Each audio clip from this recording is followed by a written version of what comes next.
Walking off the job. Walmart workers in 15 cities across the U.S. going on strike today. They're demanding an increase in the minimum wage and better benefits.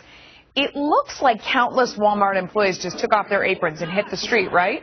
But who are the people that you see in front of these stores and on the news? Joining me now is Bob Kuttner, co-editor of the American Prospect, and Katie Packer-Gage of the Workforce Fairness Institute. Thanks to both of you for joining us. So this is really the question. You know, we see these strikes. We saw it with McDonald's as well.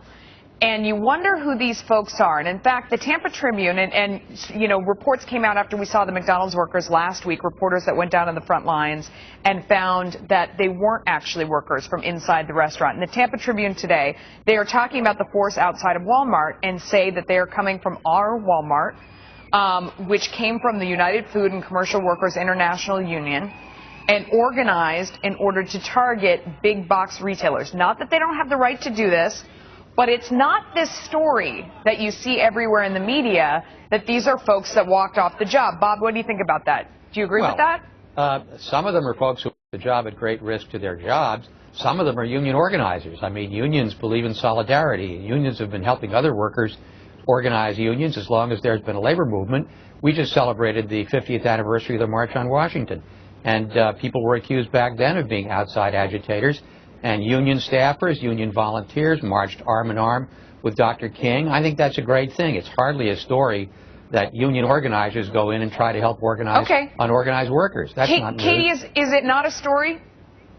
Well, I think it's absolutely a story. I mean, this is a story we've seen every year for the last several decades where the UFCW and their parent company, the AFL-CIO, or their parent union, the AFL-CIO, basically pay people to come out and pretend to be workers for all of these companies, pretend to protest bad conditions, and at the end of the day we find out that they really are just paid union organizers and very infrequently people that actually have complaints with their jobs. Oh, come on. I mean, Bob, but hang on. I mean, there is something really disingenuous, and we've seen this with political campaigns lately. It is more than just people who sympathize coming out for support. If you're paying people to show up and to protest, they're actors.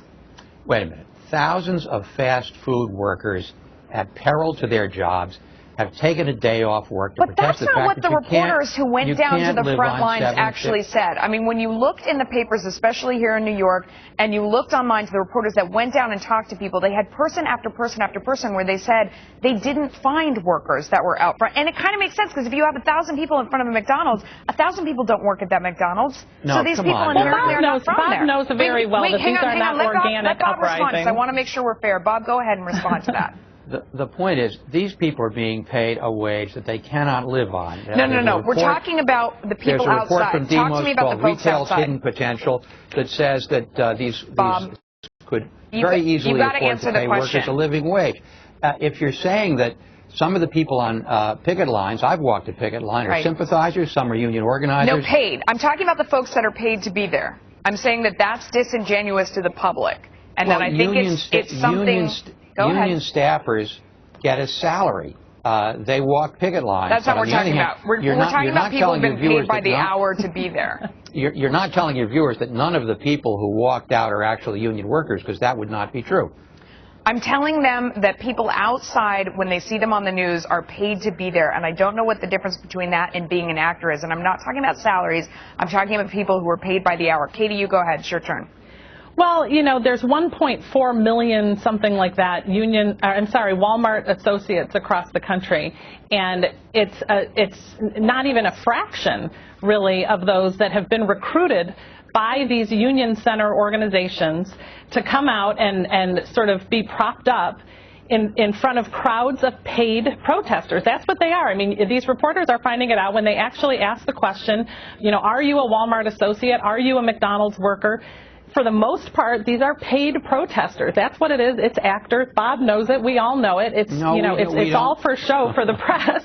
And we don't all know it. And I do think that it damages the credibility of their argument. Bob, does it damage the credibility, or are they making a point that is the reason they're out there anyway, so it doesn't matter who it is protesting? I mean, maybe there should just be truth in advertising. Well, I can't believe that Katie is trying to spin this as David and Goliath, where David is Walmart and Goliath is minimum wage workers. That's just preposterous.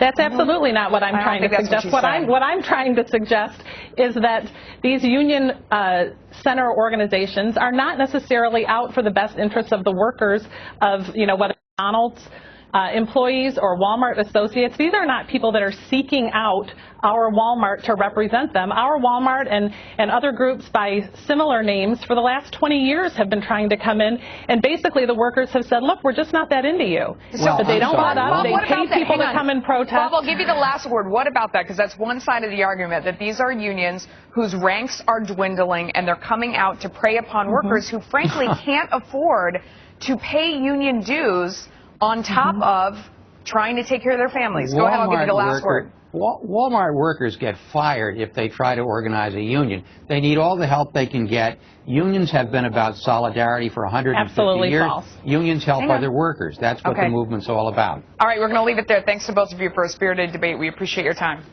Thank you. Thank you. Next on Money, forget